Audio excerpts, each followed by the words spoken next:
Je viens de voir le film La vraie vie, je crois que ça s'appelle comme ça, réalisé par Daniel Boone, avec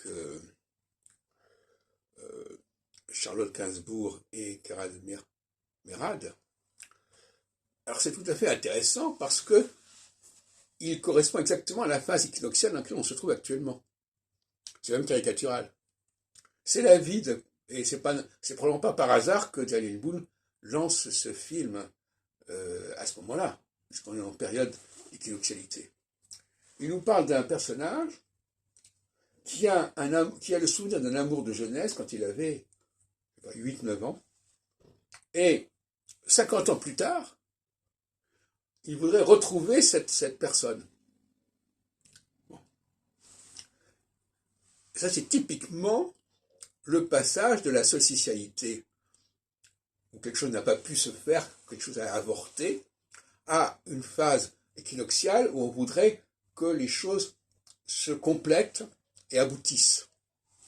Donc, voilà un film parmi d'autres. L'autre jour, je parlais de Gatsby, le magnifique, qui n'est pas un nouveau film, mais qui a la même thématique.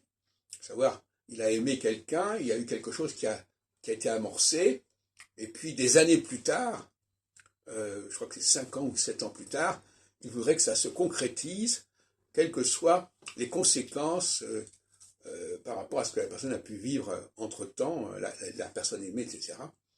Donc la phase équinoxiale est une phase disruptive, parce que au nom d'un passé qui a été sacralisé, on veut construire le futur.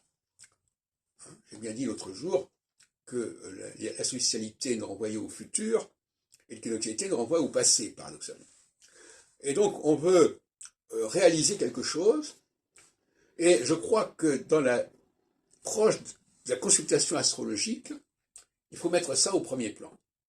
C'est-à-dire qu'il faut interroger la personne sur cette dialectique équinoxialité-solsticialité, sur ces choses qui sont des souvenirs qu'on veut réactiver. Et ça, à mon avis, c'est un petit peu comme le complexe d'Oedipe en psychanalyse. Cette question de la réactivation d'un passé qui n'a pas pu se concrétiser immédiatement et qu'on veut remettre sur le tapis, à mon avis, c'est probablement au cœur de la prévision astrologique. Et la prévision astrologique, ici, c'est véritablement quelque chose de tout à fait existentiel.